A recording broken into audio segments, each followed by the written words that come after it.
Guys, welcome to அப்பா பொண்ணு YouTube channel. இன்றைக்கி நம்ம என்ன பார்க்க போகிறோன்னா, எங்கள் வீட்டில் மாடு கன்றுக்குட்டி போட்டிருக்கு. அதோடைய சீம்பால் எடுத்து நம்ம எப்படி பன்னீர் ரெடி பண்ணலாம் வீட்டிலே அப்படின்ட்டு நம்ம பார்க்கலாம். அதுக்கு நான் ஒரு 2 லிட்டர் பால் எடுத்துருக்கேன்.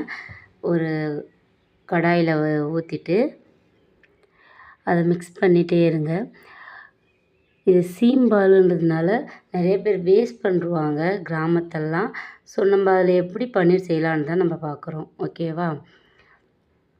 இப்போ அந்த சீம்பால் நல்லா கொதிக்கட்டும். கொதி வர வர கிண்டி விட்டுட்டே இருங்க. இங்கே பாருங்கள், இப்போ நல்லா கொஞ்சம் கொதிச்சிட்டு அதில் ஆல்ரெடி சீம்பால்ன்றதுலாம் திரிஞ்சு வந்திருக்கு பாருங்கள். இப்போ நான் அதில் ஒரு சின்ன சைஸ் லெமனை புழிஞ்சு விட்டுக்கிறேன். ஓகேவா? பாருங்கள், நல்லா திரிஞ்சு வந்திருக்கு பன்னீர். இது மாதிரி மிக்ஸ் பண்ணிகிட்டே இருங்க, இல்லைனா அடி பிடிச்சிடும் சீம்பாலுன்றதுனால. இப்போ ரெடி ஆயிடுச்சு. நம்ம அதில் ஒரு வடித்தட்டில் ஒயிட் கலர் துணி போட்டுட்டு அதில் இப்போ ரெடி ஆயிடுச்சு. இப்போ நம்ம வடிகட்ட போகிறோம். இப்போ பாருங்கள், தண்ணி தனியாக அந்த பன்னீர் தனியாக வந்துடுச்சு. இப்போ நம்ம அதை ஃபில்டர் பண்ணி எடுத்துக்கலாம். ஒரு ஒயிட் கலர் துணியில் அதில் இருக்கிற தண்ணியெலாம் நல்லா ப்ரெஸ் பண்ணிங்கன்னா தண்ணி போயிடும். இப்போ அதில் நம்ம லெமன் ஜூஸ் ஆட் பண்ணிக்கிறதுனால கொஞ்சம் புளிப்பு தன்மை இருக்கும். அதனால் வெறும் பச்சை தண்ணி ஊற்றி நம்ம நார்மல் வாட்டர் ஊற்றி கொஞ்சம் ஊற்றினா அலசினா அந்த புளிப்பு தன்மைலாம் போயிடும். இப்போ அது நம்ம எந்த அளவுக்கு ஷேப் வேணும் தட்டையாக அப்படின்றதுனால அந்த ஷேப் அளவுக்கு நம்ம வச்சுட்டு இப்போ அந்த துணி எல்லாத்தையும் க்ளோஸ் பண்ணிவிட்டு அதில் இருக்கிற தண்ணியெல்லாம் ஃபில்டர் ஆகிற மாதிரி நம்ம வைக்க போகிறோம். ஓகேவா?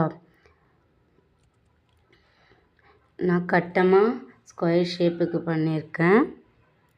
இப்போ அது மேலே கொஞ்சம் வெயிட் வச்சா தான் அது மேலே இருக்கிற தண்ணிலாம் ப்ரெஷர் ஆகி கீழே போகும். ஓகேங்களா? கீழே ஒரு வடிதட்டு மாதிரி இருக்கணும்.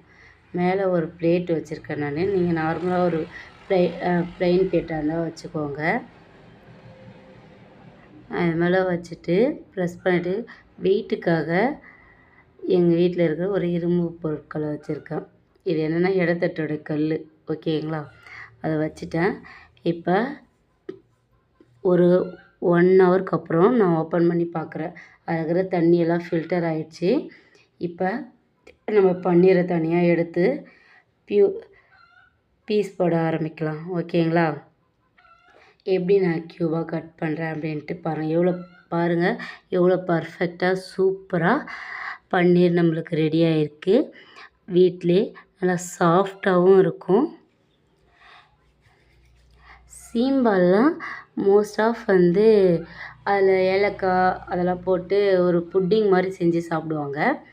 ஸோ ஒரு சிலவங்களுக்கு பிடிக்காது. அப்போ நம்ம என்ன பண்ணலான்னா, இந்த மாதிரி பன்னீர் செஞ்சு நம்ம குழந்தைங்களுக்கு அது மாதிரி எதனா ஒரு டிஷ் எதனா செஞ்சு கொடுத்தா நல்லா லைக் பண்ணி சாப்பிடுவாங்க. சப்பாத்திக்கெலாம் கிரேவி வைக்கலாம். அப்புறம் பன்னீர் டிக்கா செய்யலாம். அப்புறம் புலாவ் ரைஸ்க்கு அது மாதிரி 65 வேணால் செய்யலாம். பன்னீர் 65. ஸோ நம்மளுக்கு எந்த மாதிரி யூஸஸோ அதுக்கு நம்ம யூஸ் பண்ணிக்கலாம். இப்போ நம்ம வெளியில் போய் வாங்கினோன்னா கொஞ்சம் காஸ்ட் அதிகமாக இருக்கும். இதே நம்ம வீட்டில் செய்கிறதுனால கொஞ்சம் நம்மளுக்கு ஈஸியாகவும் இருக்கும். நம்மளுக்கு பயம் இல்லாமல் சாப்பிட்லாம்.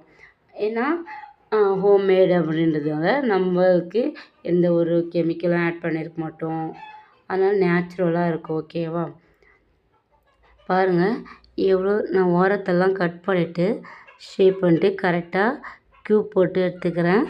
இதே போல் நீங்களும் க்யூப் போட்டு எடுத்துக்கோங்க.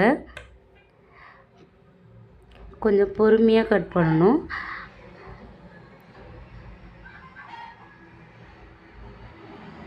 பாருங்கள் எவ்வளோ அழகாக சூப்பராக கிட்டத்தட்ட இது ஒரு 1/2 kgக்கு மேலே ஒரு பன்னீர்